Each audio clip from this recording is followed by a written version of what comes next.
Welcome to another edition of Breaking News, brought to you by Source Selection Soundbites.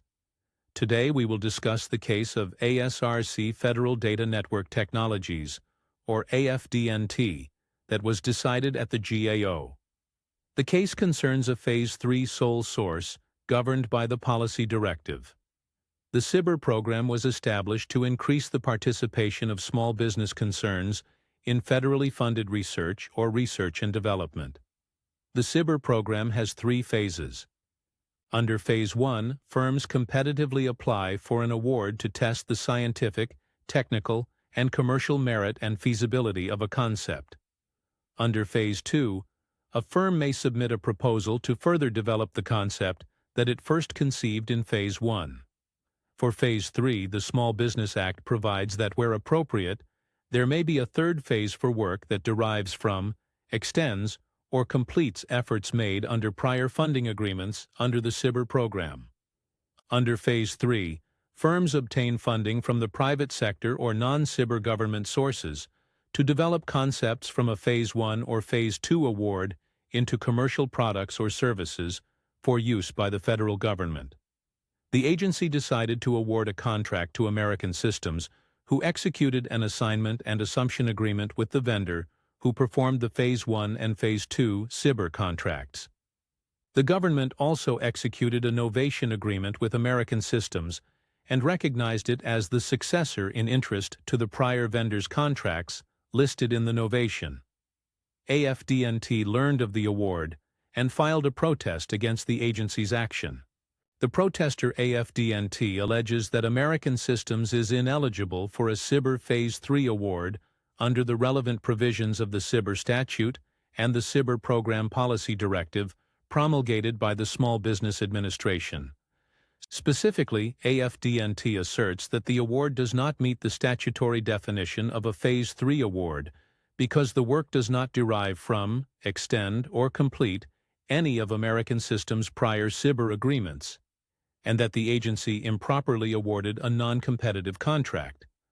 Moreover, the protester explained that American Systems was ineligible for a CIBR Phase 3 award because it has neither performed a Phase 1 or Phase 2 contract, nor did it include the Phase 1 or Phase 2 contract performed by its predecessor in the novation agreement.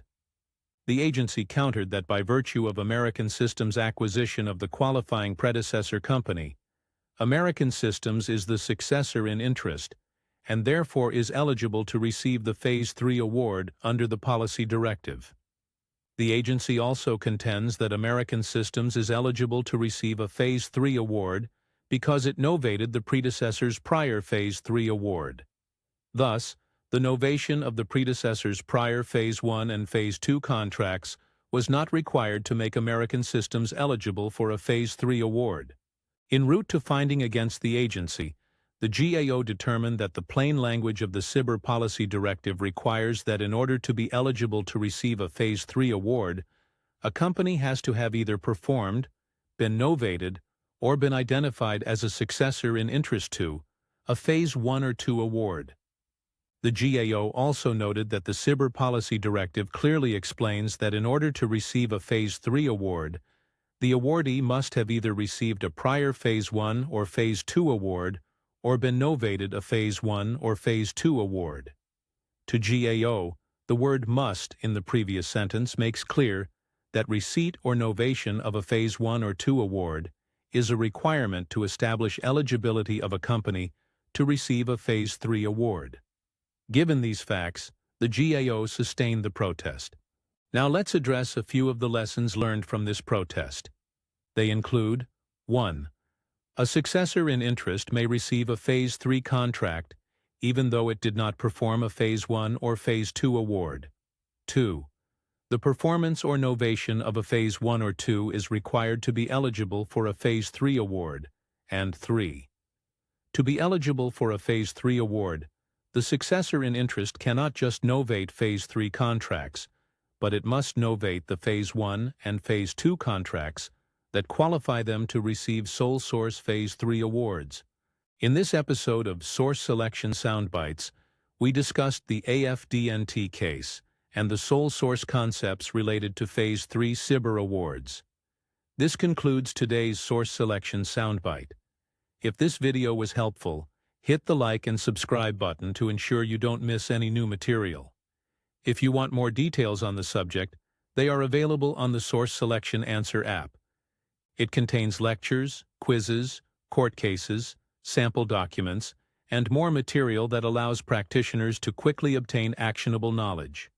Thanks for watching. See you next time.